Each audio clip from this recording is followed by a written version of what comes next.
우리 엄마예요? 그래, 내 아가야. 엄마 맞아요? 엄마, 엄마. 밥은 우리 먹고 다니는 엄마예요? 거냐? 삶의 지혜와 따뜻한 위로가 담긴 이야기의 숲, 담밤야와에 오신 것을 환영합니다. 오늘 함께 나눌 이야기는 평생 독한 계모라 손가락질 받았지만 가슴속엔 누구보다 깊은 사랑을 품고 살았던 한 어머니의 눈물겨운 이야기입니다. 독한 계모의 이중생활. 조선 중기 강원도 산골 마을에 박씨라 불리는 여인이 살고 있었습니다. 그녀는 전처가 남기고 간 어린 아들 칠성에게 유독 엄격하기로 소문이 자자했습니다. 하지만 그 엄격함은 매질이나 밥을 굶기는 학대가 아니었습니다. 그녀는 가난한 살림에 칠성을 서당에 보내지는 못했지만 직접 회초리를 들고 앉아 밤낮 없이 글 공부를 시켰습니다. 칠성아, 글 읽는 소리가 끊겼다. 벌써 졸음이 오느냐? 그 정신으로 어찌 과거 급제하여 입신양명하겠느냐. 다시 읽거라. 박씨는 칠성에게 곁을 내어주거나 따뜻한 눈길 한 번 주지 않고 오직 엄한 스승처럼 굴었습니다. 하지만 어린 칠성의 눈에 비친 집안 형편은 책상머리에 앉아만 있기에는 너무나 처참했습니다. 다 해진 어머니의 치마, 쌀독을 긁는 소리, 밤새 삭바느질하느라 굽은 어머니의 등. 어머니는 저리 고생하시는데 나만 편하게 앉아서 글을 읽을 순 없어. 내가 돈을 벌어야 해. 그래서 어머니께 만난 것도 사드리고 고운 옷도 해드릴 거야. 칠성은 박씨가 장터에 나간 사이 몰래 책을 덮고 산으로 향했습니다. 고사리 같은 손이 가시에 찔리고 부르트도록 약초를 캐고 나무를 해다 날랐습니다. 글 공부를 게을리한다고 꾸중을 들을 때면 서러웠지만 품속에 차곡차곡 모이는 쌈짓돈을 만지작거리며 칠성은 웃었습니다. 이 돈으로 어머니를 기쁘게 해드릴 생각뿐이었습니다. 드디어 칠성이 15되던 해 장날이었습니다.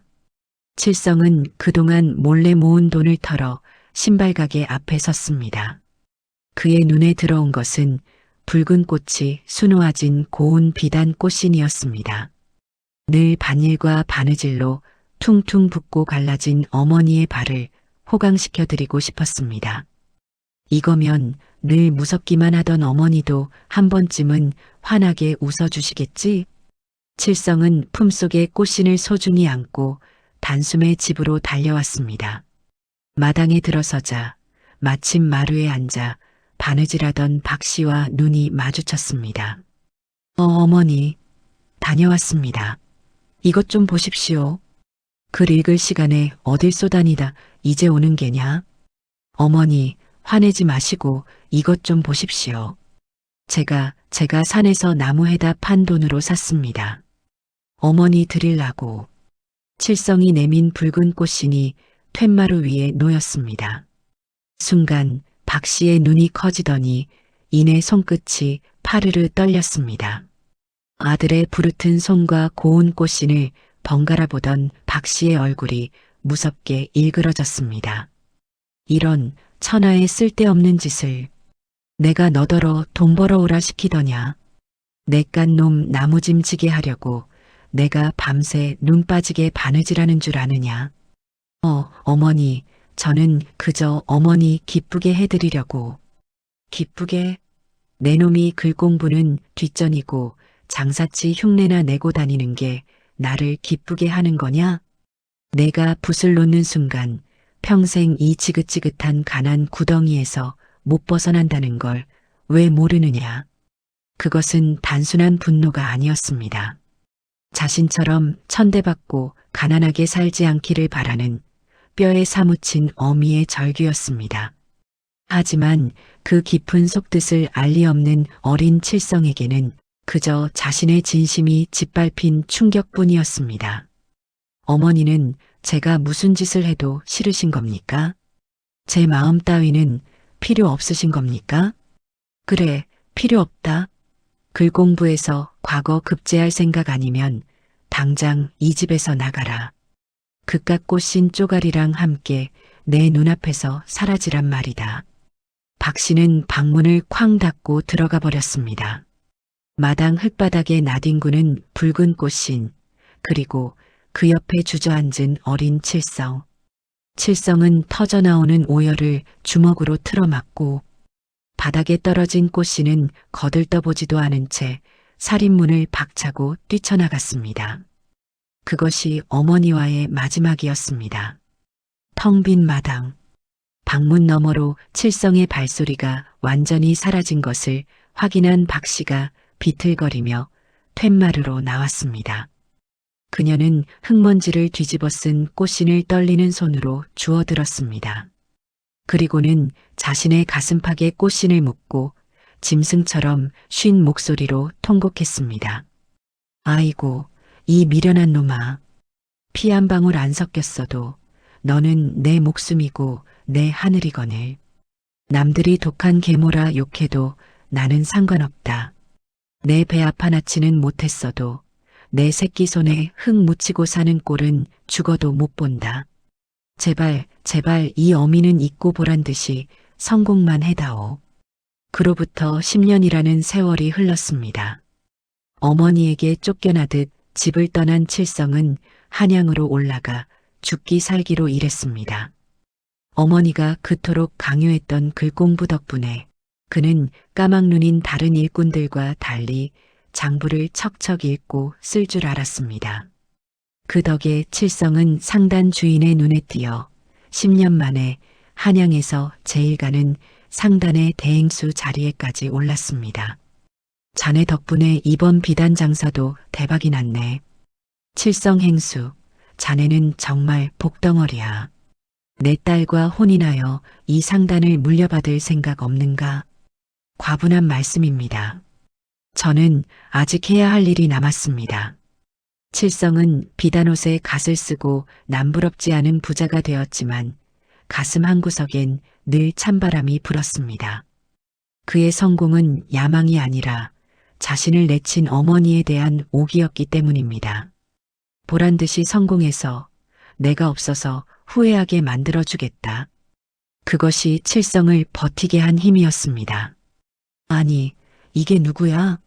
칠성이, 자네 칠성이 아닌가? 어느 날 상단 앞에서 칠성은 낯익은 목소리에 발걸음을 멈췄습니다. 고향 마을에 살던 이웃집 이씨 아저씨였습니다. 약초를 팔러 한양에 왔다는 이씨는 칠성의 번듯한 모습을 보고 입을 다물지 못했습니다. 세상에 용됐구먼. 자네가 이렇게 성공한 줄 알면 박 씨가 춤이라도 추겠어. 그분 이야기는 하지 마십시오. 저와는 연을 끊은 지 오래입니다. 자네 아직도 모르는가? 자네 어머니 말일세. 지금 다 죽게 생겼네. 그게 무슨 소립니까? 자네 떠나고 나서 시름시름 앓더니 몇 년 전부터는 아예 눈이 멀어 앞도 못 본다네. 약 한 첩 못 쓰고 방구석에 누워만 있는데 그 독하던 여편네가 곡기를 끊은 지는 벌써 닷새가 넘었어. 칠성의 심장이 쿵 하고 내려앉았습니다. 독하게 내칠 땐 언제고 이제 와서 병들고 눈까지 멀었다니. 통쾌할 줄 알았던 복수심 대신 가슴 깊은 곳에서 알 수 없는 뜨거운 것이 치밀어 올랐습니다. 마을 사람들은 업보라고 손가락질하지만 내 눈엔 그게 아니야. 자네 어머니 밤마다 누굴 그렇게 애타게 부르던데 자네가 한 번만이라도 가보게. 이러다 송장 치우게 생겼어. 이 씨가 떠난 뒤 칠성은 집무실에 홀로 앉아 술잔을 기울였습니다. 화려한 비단옷도 쌓여있는 엽전도 그날 밤 어머니가 내던진 꽃신처럼 부질없게만 느껴졌습니다. 성공해서 돌아오라 하셨지요. 그래요. 내 눈으로 똑똑히 보여줄 겁니다. 당신이 내친 자식이 얼마나 잘 되었는지. 그리고 물어볼 겁니다. 왜 그때 내 마음을 짓밟았는지. 칠성은 그 길로 짐을 꾸렸습니다.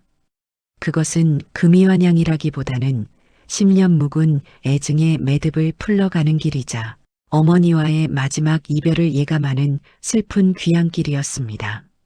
칠성이 말을 타고 당도한 고향집은 기억 속의 집보다 훨씬 작고 초라해져 있었습니다.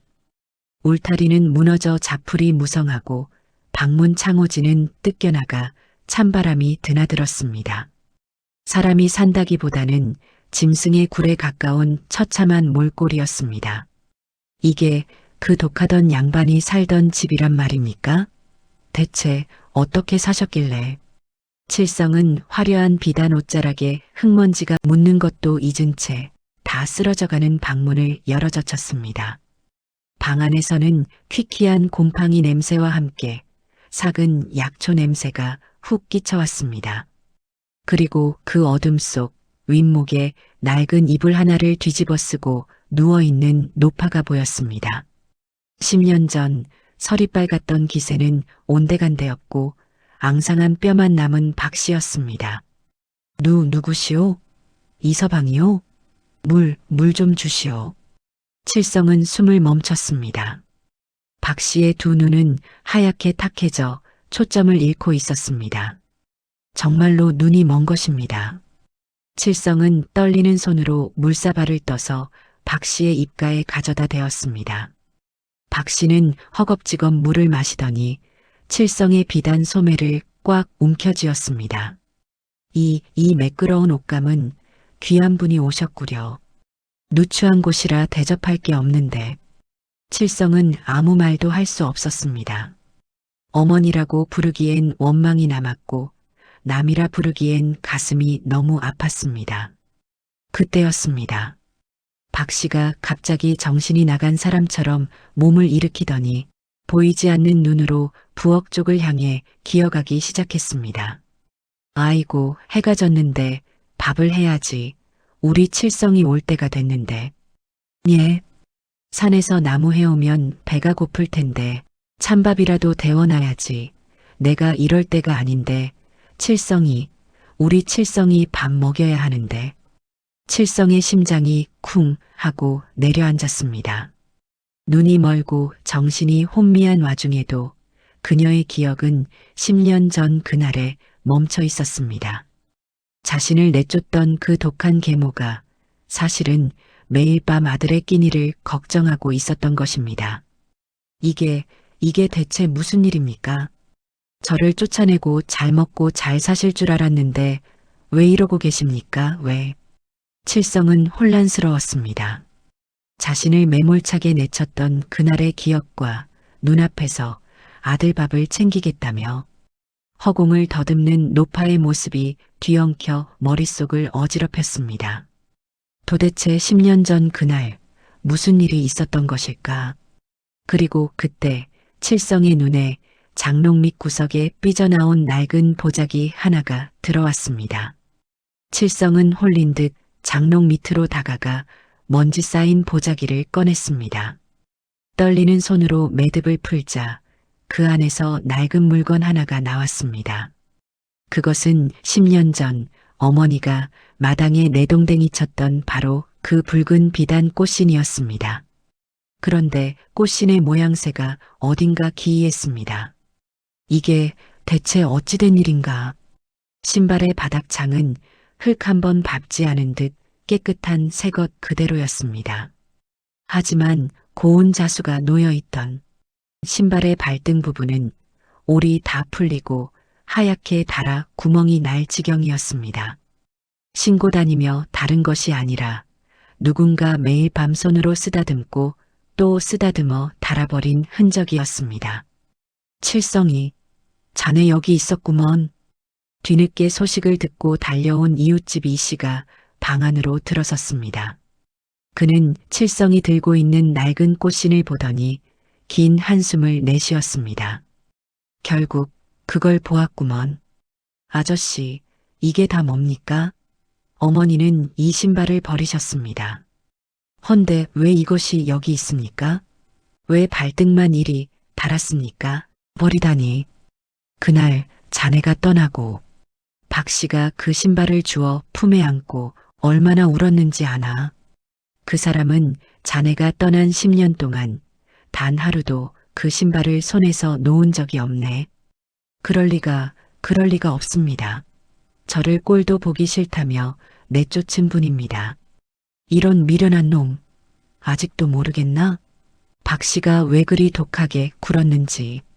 자네를 그 가난한 총구석에 묶어두면 평생 나무꾼 노릇이나 하다 늙어 죽을까봐 일부러 정 떼고 독하게 마음먹으라고 연극을 한 게야. 이 씨의 말은 칠성의 가슴을 날카로운 비수처럼 파고들었습니다. 지난 10년간의 기억이 주마등처럼 스쳐 지나갔습니다. 성공에 대한 오기로 버텼던 날들, 그 뒤에는 보이지 않는 어머니의 그림자가 있었습니다. 자네가 한양 상단에서 어찌 그리 빨리 자리를 잡았는지 아시는가? 박 씨가 밤낮으로 삭바느질하고 밭일에서 모은 돈을 자네 몰래 상단 주인에게 보냈다네. 내 자식 좀 잘 거두어 달라고 굽신거리면서 말이야. 그렇게 몸이 부서져라 일만 하다가 병을 얻었고 매일 밤 그 꽃신을 어루만지며 자네 이름을 부르다가 눈물로 눈이 멀어버린 게야. 그런데도 자네한테 짐된다고 연락도 못하게 막았다네. 진실은 너무나 아프고 무거웠습니다. 칠성의 손에 들린 달아빠진 꽃신은 신발이 아니라 어머니의 심장이었습니다. 칠성은 바들바들 떨리는 손으로 꽃신을 가슴에 품었습니다. 발등이 닳도록 쓰다듬으며 아들의 안녕을 빌었을 어머니의 거친 손길이 10년의 세월을 넘어 칠성의 가슴에 고스란히 전해져 왔습니다. 칠성아, 내 새끼, 밥은 굶지 마라, 아프지 마라. 어머니, 어머니. 칠성은 달아빠진 꽃신을 품에 안고 방 안으로 기어 들어갔습니다. 그는 앙상하게 마른 박 씨의 손을 잡아 자신의 젖은 얼굴에 갖다 대었습니다. 거칠고 투박한 손, 10년 전 자신을 내치던 그 매몰찬 손은 이제 힘없이 떨리고 있었습니다. 어머니, 접니다. 불효자 칠성이가 왔습니다. 흐흑. 칠성이? 정말 내 아들 칠성이냐? 박 씨의 손이 칠성의 얼굴을 더듬었습니다. 비단 가끈 젖은 눈가, 그리고 10년 전보다 굵어진 턱선. 손끝으로 아들의 얼굴을 확인한 박 씨의 입술이 파르르 떨렸습니다. 아이고, 내 새끼 살아있었구나. 밥은 먹고 다니는 거냐? 어디 아픈 데는 없고? 어머니, 어찌 그러셨습니까? 왜 저 같은 놈 때문에, 왜 이 지경이 되도록? 아니다, 나는 괜찮다. 내가 이리 번듯하게 돌아왔으니 나는 여한이 없다. 내 눈이 멀어 너를 못 보는 것이 한스럽지만 그래도 내 손이 너를 기억하니 되었다. 칠성은 어머니의 가슴에 얼굴을 묻고 아이처럼 엉엉 울었습니다.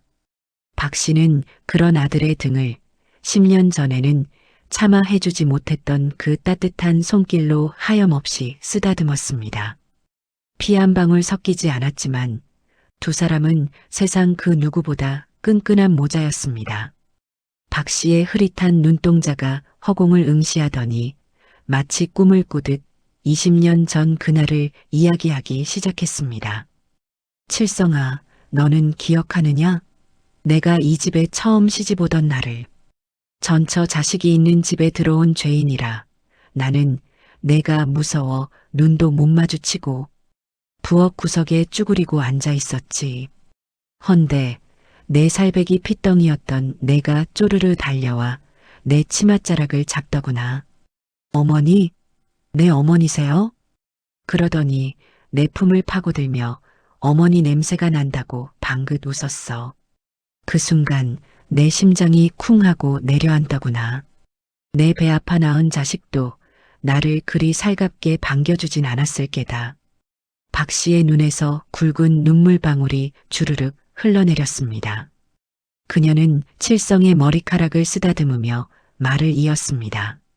그날 밤 잠든 내 얼굴을 보며 맹세했다. 이 맑은 눈망울에 가난의 때가 묻게 하지 않겠다고. 내가 악기가 되고 마귀 할멈이 되어서라도 너만큼은 이 지긋지긋한 산골을 벗어나 글 읽는 선비로 큰 세상 호령하는 대장부로 키우겠다고 말이다. 그것도 모르고 저는 어머니를 원망만 하고 미워해야 떠날 수 있지 않느냐. 정을 주면 내가 내 치마폭에 숨어 약해질까봐 허벅지를 꼬집어가며 모진 말을 뱉었다. 내 속이 문드러지는 줄도 모르고 그제야 칠성은 알 수 있었습니다. 어린 시절 자신이 아플 때면 밤새 머리맡을 지키다. 아침이면 차갑게 돌변하던 어머니의 이중적인 모습들이 모두 뼈를 깎는 사랑이었음을 칠성은 어머니의 무릎에 얼굴을 묻고 그동안 쌓였던 10년치의 그리움과 죄송함을 토해내듯 울었습니다. 그날 이후 칠성은 한양의 상단일을 정리하고 고향으로 내려왔습니다. 그는 다 쓰러져 가던 초가집을 허물고 어머니가 평생 편히 지내실 수 있는 크고 따뜻한 기와집을 지었습니다. 비록 박 씨의 눈을 되돌릴 수는 없었지만 칠성은 어머니의 지팡이가 되어 평생 곁을 지켰습니다. 저기 좀 봐. 칠성이가 또 어머니 모시고 꽃구경 가네. 계모한테 저렇게 잘하는 효자가 세상에 또 있을까? 박 씨가 복받았어. 복받았어. 마을 사람들은 두 사람을 보고 한 목소리로 말했습니다. 칠성은 매일 아침 어머니에게 고운 비단꽃신을 신겨드렸습니다. 비록 앞은 보이지 않아도 발끝에 닿는 아들의 효심만으로도 박 씨는 세상에서 가장 행복한 어머니였습니다. 그녀가 품속에 안고 닳도록 쓰다듬었던 그 낡은 꽃씨는 이제 두 사람의 가슴 속에 영원히 지지 않는 사랑의 꽃으로 피어났답니다. 낳은 정보다 무서운 것이 기른 정이라 했습니다. 박 씨는 비록 악역을 자처했지만 그 바탕에는 자식을 위해 자신의 모든 것을 희생한 숭고한 사랑이 있었습니다. 눈에 보이는 것이 전부는 아닙니다. 때로는 차가운 훈육 뒤에 그 무엇보다 뜨거운 눈물이 숨어 있을지도 모릅니다. 오늘 여러분 곁에 있는 부모님의 거친 손을 한 번쯤 따뜻하게 잡아드리는 건 어떨까요? 오늘의 이야기가 여러분의 마음에 따뜻한 여운으로 남기를 바랍니다. 이야기가 감동을 주었다면 구독과 좋아요로 담밤여화의 다음 온기를 함께 나눠주십시오. 저는 다음 시간에도 삶의 지혜가 담긴 이야기로 다시 찾아뵙겠습니다. 언제나 담밤여화에서 당신을 기다리겠습니다.